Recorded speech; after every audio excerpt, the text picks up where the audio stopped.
What's up, flippers? It's Can't Flip for Ship, the best flipper in the tri-state area.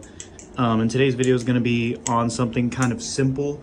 Well, it's not really that simple, but it's basically like, I know like for a while I've had this problem and I've had other people talk to me about having this problem, but it's basically the problem that so like a lot of people I hear talk about it, they say things along the line of like, it goes two ways. There's two sides of the coin. So the first one is like, yeah, I've flipped for a while, but I had a style that I used to do and it changed recently and I want to get back to my old style because I like it a lot better. And then you hear people say something along the lines of like, oh, my style just switched out of nowhere and I don't know what happened. And, or there's people that say like, my style got stuck in the current state that it's in and I don't know how to like get more tricks or learn new tricks.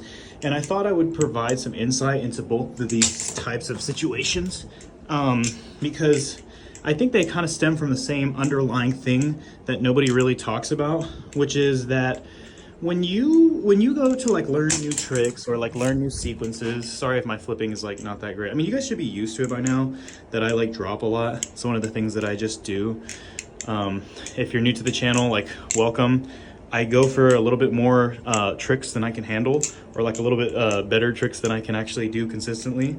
And then this is what you end up with is like the most choppy style ever that nobody really likes. Although I will say, it has its benefits because sometimes I just pop the fuck off like just now. Thought I could get cheeky with it. But anyways, so the problem is this. When you learn new tricks, you have a tendency to do said tricks. Like let's say, for example, I know a couple of tricks. I know this whip roll over the top. I know the short stop from the bottom. And then let's say I know this palm fin right here, right? And so essentially my trick would just consist of basically those same tricks, roll around, short stop, then I come around, palm fin. Maybe I do it like this, roll around, short stop, come up, do this, palm fin. So the more tricks you know, like the more intricate your style can get. And the more you can start to really experiment with more and more things. But essentially, you start to develop your style based on the tricks that you do the most and the ones that you like the most. Well, the problem is that what you don't realize as you're doing these things is you're starting to develop a sense of not only the tricks that you do, but the tricks that they transition into. Like, for example, you might know a lot of tricks that transition from the bite handle onto the safe handle. Or you might know a lot of tricks that do a thumb chaplain or transition yourself into the bite handle off this middle finger here, right? But what you don't realize is like, let's say for example, you used to do a lot of fans, right? And you do a lot of fans. And so like a fan is not, it's a neutral movement because it keeps you, or this is at least the way I look at it. There's not like really like any system like that I know of that people really use, but this is how I do it. How I look at it is like a fan is like a zero. So it's not like a -1 or a +1 or any type of direction. It's a neutral movement because it keeps you on the same finger or on the same positioning that you were in when you started. Like, for example, if you take like a move like a rollover, like let's say I'm here on the bite handle and I go over, I flip, so that's a 1 because it flips you back over to the opposite handle. So, that's just a 1 movement, and then the movements that keep you on the same handle are like a 0. So if you know a lot of moves that are 1 or like are 0 moves, like palm fan, or let's say for example just a regular fan or a chaplain, which keeps you on the same spot, at that point, you're kind of not really doing that much. You're kind of spinning your wheels.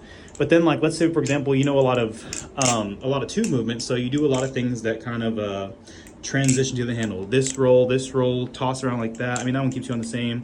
Here, when you do the scissor, it's technically still a 0 because you stay on the same handle. Like if I scissor from the safe handle, I catch the safe handle, right? But if I do a giraffe, that's a 1 because, if I do a giraffe, that's a 1 because I go from that handle and now I end up on the opposite handle because I went on to from bite. See how I'm on the bite?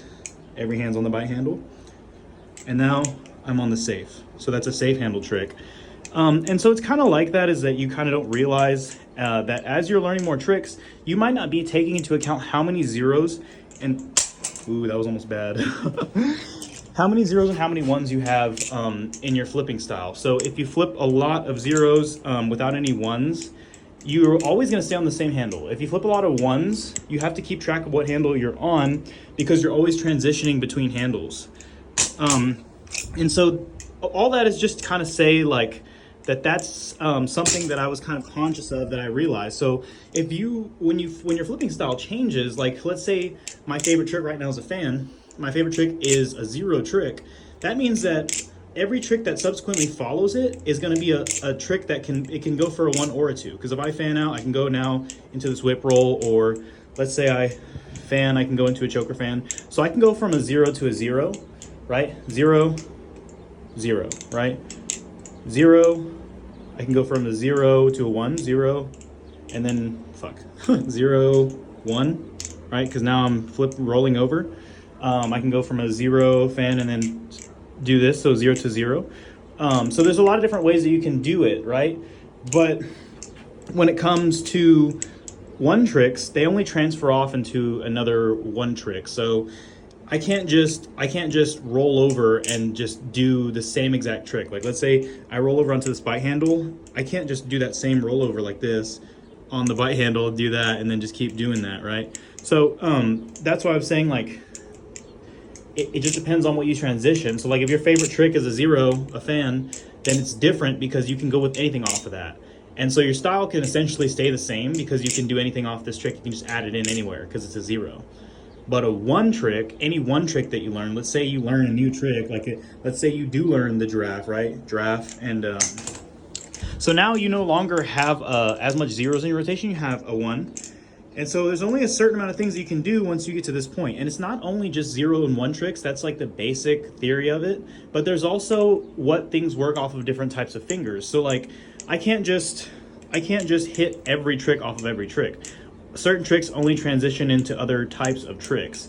And so for me, that's one thing that I've come to realization is like the reason why you can learn 1 trick and your whole entire style can change is because it changes the amount of 1s and 0s that are in your rotation, and it changes the transitional tricks that involve all of that. And so that's kind of a little bit of theory that I was kind of talking about or thinking on. It's not anything like too wild. It's not anything that's like, oh, you know, I'm not changing the game or anything, but it's just something I was thinking about. And then the same thing, like if you feel like your tricks have stagnated or like you've stagnated, try instead of learning so many 0 tricks, try learning a little bit of 1 tricks, which just means tricks that are transitioning into other types of tricks. But that's all I really had for you guys today. So I guess without further ado, I'll be out of your way. Let me try to land this closing.